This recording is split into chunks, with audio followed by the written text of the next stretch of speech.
Hello मेरे प्यारे दोस्तों, कैसे हैं आप सभी। स्वागत है आप सभी का आपके गुरुजी चैनल एसपी जा पे। और आज हम लोग सीखने वाले हैं चैप्टर 5.2 के क्वेश्चन नंबर 12 से। और ये मेरा पार्ट 5 होगा। मैंने आप लोग को पार्ट 4 तक में क्वेश्चन 11 तक बहुत ही अच्छे तरीके से समझा दिया हूँ, बता दिया हूँ, सिखा दिया हूँ। अगर वो पार्ट्स अगर आप लोग नहीं देखे हैं तो इस वीडियो के डिस्क्रिप्शन में उसका लिंक मिल जाएगा। आप लोग उसको देखिए, सीखिए और समझने का प्रयास कीजिए। चलिए हम लोग क्वेश्चन नंबर 12 समझते हैं और सीखने का प्रयास करते हैं। क्वेश्चन नंबर 12 आपके स्क्रीन बोर्ड पर चला गया होगा, आप लोग पढ़ लीजिए।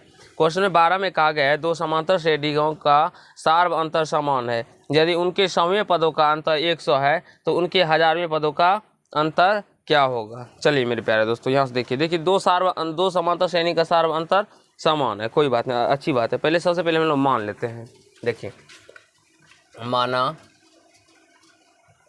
कि पहली समांतर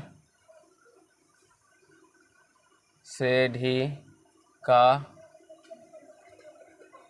प्रथम पद ए एवं सार्वंतर डी है, एवं सार्वअंतर डी है, और दूसरे समांतर श्रेणी का प्रथम पद, इसे यहाँ पे कैपिटल ए मान लेते हैं, ठीक है, क्योंकि दोनों में ए ही हम लोग छोटा नहीं मानेंगे। ए तथा सार्वअंतर मेरे प्यारे दोस्तों डी है। इसमें हम लोग स्मॉल डी मानेंगे, यहाँ पे भी स्मॉल डी, यहाँ पे भी स्मॉल डी। क्यों मानेंगे स्मॉल डी? क्योंकि हमारा प्रश्न में कहा गया है जो सार्व अंतर समान है, इसीलिए यहाँ पे भी डी होगा और यहाँ पे भी डी होगा। अब मेरे प्यारे दोस्तों, प्रश्नानुसार अगर हम लोग बात करें प्रश्न के अनुसार, तो देखिए प्रश्न में कहा गया है उसके 100वें पदों का अंतर, यानी कि ये प्रथम श्रेणी के 100वां पद और दूसरे श्रेणी के 100वां पदों का अंतर 100 है, 100 है। तो यहाँ से चलिए हम लोग इसको आगे सॉल्व करते हैं। तो यहाँ से आप सभी को पता होगा ए 100, अगर 100वां पद निकालते हैं तो ए प्लस क्या लिखते हैं, 99 d, a plus 99 d minus a plus 99 d equal to 100। अब यहाँ से देखिए, तो a plus 99 d minus a plus minus 99 d is equal to 100। यहाँ से ये 99 कट जाएगा, तो यहाँ से मेरे प्यारे दोस्तों capital small A minus capital A निकल के कितना निकाला गया, 100। यानी कि पहली श्रेणी का प्रथम पद और दूसरी श्रेणी का प्रथम पद का अंतर जो है वो 100 है, ठीक है। अब यहाँ से देखिए, अब हमें निकालने के लिए क्या कहा गया है मेरे प्यारे दोस्तों, इसके 1000वें पदों का अंतर, यानी कि ए 1000 माइनस ए 1000, इसके 1000वें पदों का अंतर हमसे पूछा गया है। तो इसे हम लोग क्या लिखेंगे, ए plus 999 D minus a plus 999 D. आप सभी को पता होगा मेरे प्यारे दोस्तों, अगर ए एन का फॉर्मूला होता है a plus n minus 1 into d, तो यहाँ पे अगर मान लीजिए 5 निकालते हैं, ए 5 निकालेंगे तो a plus 5 minus 1 into d, तो ए प्लस 5 में से 1 जाएगा तो 4 है, 4 को डिसमल्टी 4D हो जाएगा। उसी पर यहाँ पे 5 था तो एक घट के आया था ना बाबू, तो उसी प्रकार से यहाँ पे 1000 है तो 99 आएगा, यहाँ पे भी 100 है तो 999 आएगा, यहाँ पे 100 है तो 99 आएंगे। आशा है आप सभी को समझ में आता होगा और दिक्कत नहीं होता होगा। मेरे प्यारे दोस्तों, मेरे अच्छे बच्चे, दिल के बहुत सच्चे बच्चे, यहाँ पे देखिए, अब यहाँ से माइनस ए और ये माइनस 999 डी हो जाएंगे। अब ये 999 डी कट जाएंगे, तो यहाँ से क्या बच जाएंगे मेरे प्यारे दोस्तों, देखिए और समझने का प्रयास कीजिए। ए माइनस ए यानी कि स्मॉल ए छोटा है। अब यहाँ से देखिए ए माइनस ए इक्वल टू कितना निकला है, 100 ना, तो ए माइनस ए इक्वल टू कितना आ जाएगा, 100। आशा है मेरे प्यारे दोस्तों आप सभी को समझ में आ गया होगा जी। इसके 1000वें पदों का अंतर भी क्या होगा, 100 ही होगा, ठीक है। आशा है आप सभी को, अगर सार्वंतर समान हो मेरे प्यारे दोस्तों, तो आप लोग 1000वें पद निकालिए या 5000वें पद निकालिए या 10वें पद निकालिए या 6ठे पद निकालिए, उसका अंतर क्या आएगा, 100 ही होगा। आशा है आप सभी को क्वेश्चन नंबर 11 समझ में आ गया होगा। अब हम लोग क्वेश्चन नंबर 13 को सीखेंगे और समझने का प्रयास करेंगे। क्वेश्चन नंबर 13 आपके स्क्रीन बोर्ड पर चला गया होगा, आप लोग पढ़ लीजिए, सीख लीजिए, समझने का प्रयास कीजिए। 3 अंकों वाली कितनी संख्याएं 7 से विभाज्य है। देखिए प्रश्न में 13 में कहा गया मेरे प्यारे दोस्तों, जो 3 अंकों वाली कितनी संख्या है जो 7 से विभाज्य। तो पहले तो आपको ये जानना होगा, ये समझना होगा जो 3 अंकों वाली संख्या होती क्या है। तो 3 अंकों वाली संख्या होती है 100 से लेकर और 999 तक जो होती है वो हमारी कितनी अंकों की संख्या होती है मेरे प्यारे दोस्तों? 3 अंकों की संख्या होती है। लेकिन 3 अंकों की संख्या में हमें 7 से डिजिबल यानी कि भाग, जिसमें भाग लग जाए वो लेना है। तो चलिए हम लोग देखते हैं। तो अगर मान लीजिए हम 100 में 7 से भाग देंगे तो ये लगता है कि नहीं, देखते हैं। तो 7 1 का 7, 3 0, 7 चौके 28, यानी कि अगर बात करें तो यहाँ पे शेष 2 आ रहा है, ये तो भाग लग नहीं रहा है, लग रहा है। अगर हम लोग 100 में से 2 माइनस कर ले, 100 में से 2 माइनस कर लेंगे अगर, तो सोचिए अगर 100 में से 2 माइनस करेंगे तो 98 आ जाता है और ये 7 से डिविजिबल हो जाता है, आ जाता है ना 7 से डिविजिबल। लेकिन मेरे प्यारे दोस्तों आप लोग यहाँ पे गौर फरमाइए, तो यहाँ पे देखेंगे तो ये 2 ही अंक है ना। हमें तो 3 अंक ने कहा गया है, जो 3 अंकों वाली 7 अंक से विभाज्य होने वाली संख्या, तो ये 3 अंक हुआ, तो ये इसीलिए हम लोग 98 नहीं लेंगे। हम लोग क्या करेंगे तो 100 से बड़ी संख्या लेंगे जो कि 7 से डिविजिबल होगी। तो इसमें आप लोग समझिए 100 में क्या है तो 2 ज़्यादा है, 2 ज़्यादा है ना मेरे प्यारे दोस्तों। तो आप लोग क्या कीजिए, तो इसमें से देखिए निकालने के इसका फॉर्मूला होता है, आप लोग प्लस करके 7 में से 2 घटा लीजिए, जो शेष बचता है ना उस 7 में से, क्योंकि इसमें तो 5 में, इसमें 100 में 2 ज़्यादा है ना 7 से डिविजिबल के लिए। तो जितना ज़्यादा रहता है उतना हम जिससे भाग देते हैं उसमें से माइनस करके, और जो संख्या भाज्य रहता है उसमें जोड़ देते हैं। तो यहाँ से 100 प्लस 7 में से 2 जाएगा 5, यानी कि 105 निकल के आ जाएगा। पहली संख्या कितनी निकल के आएगी? 7 से डिविजिबल 105। अब हम लोग अंत में देखते हैं वो कौन सी संख्या है जो कि 7 से भाग लगेगा। 999 में 7 से भाग दे देते हैं। 7 1 का 7, 2 9 7 चौका 28, 1 9 और 7 2 14, यानी कि 5। कितना शेष बच गया मेरे प्यारे दोस्तों? 5 बच गया। अब अगर हम लोग 999 में से 5 को माइनस कर लेते हैं तो ये 994 आ जाएगा, जो कि क्या होगा 7 से विभाज्य होगा। तो यहाँ से हमारा सीरीज तैयार हो गया एपी का, निकल के बन के कैसे, तो 105 जो कि 7 से डिविजिबल है 3 अंकों वाली संख्या, और 7 5 12 112, 119, उसी प्रकार से dash dash dash dash dash, इस कितनी संख्या हो 994, यहाँ लास्ट में कितना होगा 994। आशा है मेरे प्यारे दोस्तों आप सभी को यहाँ तक कोई दिक्कत या कोई समस्या या कहीं कठिनाइयाँ नहीं हुई होगी। अब देखिए हमें निकालना क्या है, कितनी संख्या है 3 अंकों वाली, कितनी संख्या है हमें निकालना है, कुल पद, यानी कि कुल कितनी संख्या है। देखिए मेरे प्यारे दोस्तों यहाँ से अगर हम लोग प्रथम पद का बात करें, यहाँ से देखिए प्रथम पद का बात करें तो 105 हो जाएगा। डी का बात करें तो ये 7 हो जाएगा, क्यों? क्योंकि 7 से ना डिविजिबल है, आप लोग माइनस भी करके देख सकते हैं तो आपका 7 ही निकलेगा।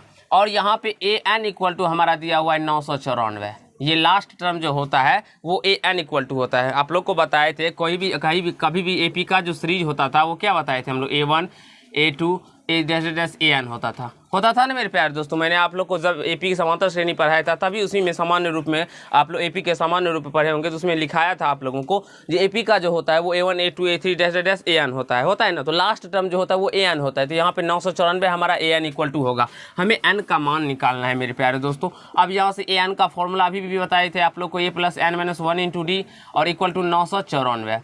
तो यहाँ से मेरे प्यारे दोस्तों ए का मान है 105 प्लस 9n - 1 × d का मान है 7 इक्वल टू 994। अब मेरे प्यारे दोस्तों n - 1 × 7 इक्वल टू 994, माइनस में 105 हो जाएगा। अब चलिए इसको यहाँ पे सॉल्व कर लेते हैं। तो n - 1 ×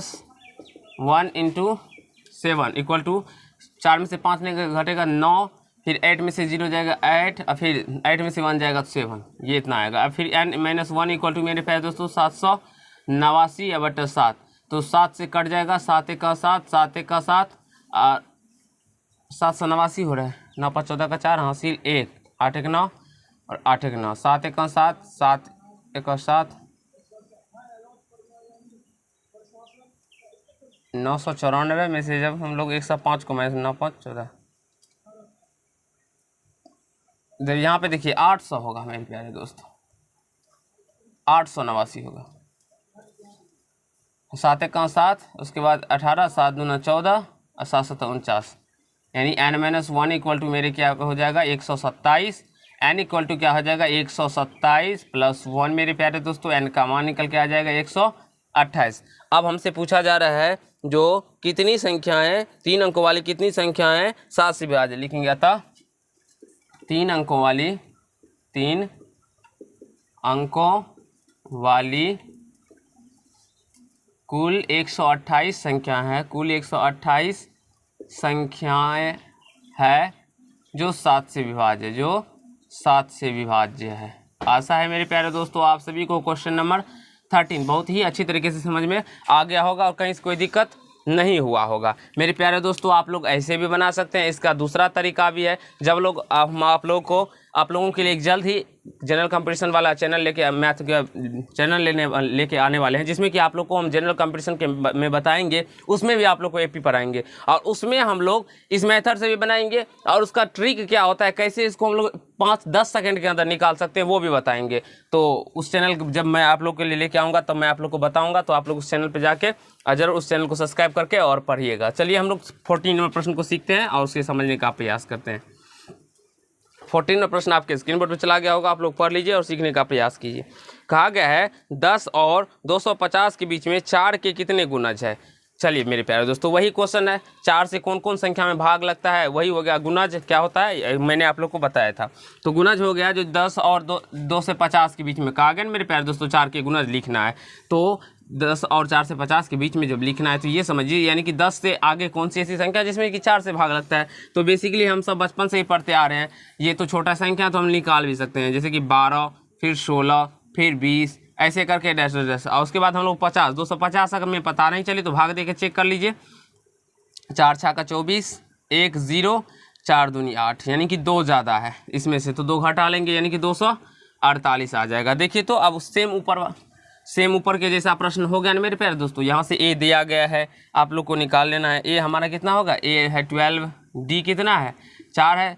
उसके बाद ए एन इक्वल टू कितना दिया गया 248, ए एन इक्वल टू कितना दिया गया है 248। अब मेरे प्यारे दोस्तों फॉर्मूला होता है a plus n minus 1 into d equal to 248। अब यहाँ से देखिए ए का मान रखेंगे 12 प्लस एन का मान नहीं पता है, एन माइनस 1 इंटू डी का मान है 4 इक्वल टू 248। अब मेरे प्यारे दोस्तों 12 को उधर लेके चले जाएंगे तो n minus 1 into 4 equal to 248 अब माइनस 12, इसको माइनस कर लेंगे मेरे प्यारे दोस्तों। माइनस करने के बाद इसका क्या आंसर निकलते हैं देख लीजिए, n माइनस 1 इंटू 4। और जब ये 248 में से 12 घटेगा तो 8 में से 2 जाएगा तो 6, 4 में से 1 जाएगा तो 3 और 2 वैसे का वैसे रह जाएगा। यहाँ से n माइनस 1 इक्वल टू क्या हो जाएगा 236/4, 4 पंचे 20 4 9 36 यानी कि 59। n माइनस 1 इक्वल टू 59 आ गया 59, और n इक्वल टू क्या आ जाएगा 59 प्लस में 1 हो जाएगा, तो n इक्वल टू क्या हो जाएगा मेरे प्यारे दोस्तों 60 आ जाएगा। आशा है आप सभी को समझ में आ रहा होगा। तो 10 और 250 के बीच में कुल 4 के कितने गुणज है, तो यहाँ लिखेंगे अतः कुल गुणजों की संख्या, कुल गुणजों की संख्या क्या हो जाएगा मेरे प्यारे दोस्तों 60 हो जाएगा। आशा है आप सभी को क्वेश्चन नंबर 14 तक बहुत ही अच्छे तरीके से समझ में आ गया होगा और कहीं से कोई दिक्कत या समस्या नहीं हुआ होगा समझने में। आप इसका स्क्रीनशॉट ले लीजिए या तो इसे नोट कर लीजिए। आगे प्रश्न मैं अभी आप लोग को बताऊंगा, सिखाऊंगा। चलिए फ्रेंड हम लोग क्वेश्चन नंबर 15 से समझते हैं और इसे अच्छे तरीके से सीखने का प्रयास करते हैं। आशा है मेरे प्यारे दोस्तों अभी आप लोगों को 12 नंबर 13 नंबर और 14 नंबर बहुत ही अच्छी तरीके से समझ में आया होगा और कहीं से कोई दिक्कत नहीं हुआ होगा। अब हम लोग 15 नंबर को समझने वाले। 15 नंबर क्या कहा गया है वो आप लोग के स्क्रीन बोर्ड पर प्रश्न चला गया होगा, आप लोग पढ़ लीजिए।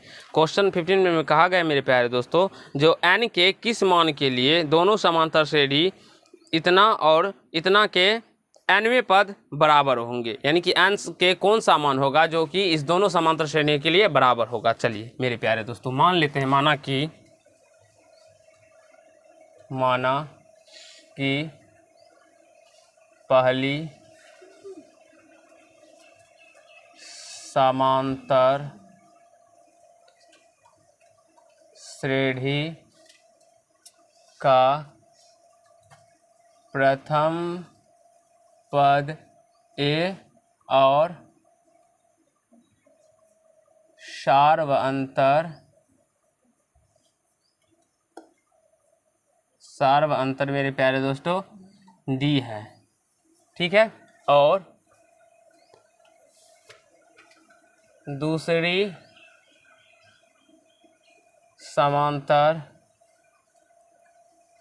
श्रेणी का प्रथम पद कैपिटल ए और सार्वंतर कैपिटल डी है। इसमें हमारा सार्वंतर बराबर है या नहीं है वो नहीं कहा गया है मेरे प्यारे दोस्तों, इसलिए हम लोग सार्वंतर को में स्मॉल डी, एक में कैपिटल डी मानेंगे। ठीक है, अब यहाँ से देखिए हमारा प्रश्न में कहा गया है, तो यहाँ सबसे पहले देखिए पहला समांतर श्रेणी दिया गया है। चलिए मार्कर से कलर चेंज कर, पहला समांतर श्रेणी, समांतर श्रेणी, पहला समांतर श्रेणी क्या दिया गया है मेरे प्यारे दोस्तों? अगर हम लोग बात करें यहाँ पे 63, 65, 67, 63, 65, 67 और डैश डैश डैश दिया गया है। तो यहाँ से अगर हम लोग ए निकालेंगे प्रथम पद तो ये 63 हो जाएगा, और डी निकालेंगे तो यहाँ से 63 2 65 यानी कि 2 निकल के आ जाएगा। अब दूसरा समांतर श्रेणी मेरे प्यारे दोस्तों, जैसा कि मैं आप लोग को बताता हूँ, आप लोग एग्जाम में इसी प्रकार से बनाइएगा तो आपको पूरे नंबर मिलेंगे। 3, 10, 17 डैश डैश डैश। ठीक है, यहाँ से ए निकालेंगे तो इसका प्रथम पद को कैपिटल ए यानी कि 3 और स्मॉल कैपिटल डी 7 हो जाएगा, यानी कि 10 में से 3 जाएगा तो 7 आ जाएगा। अब मेरे प्यारे दोस्तों हमारा प्रश्न में कहा गया चूँकि दोनों समांतर श्रेणी के n पद बराबर है, दोनों समांतर श्रेणी के n पद बराबर है मेरे प्यारे दोस्तों, बराबर है। हमारा प्रश्न कहा गया है दोनों समांतर श्रेणी के n पद बराबर, यानी कि an इक्वल टू an होगा।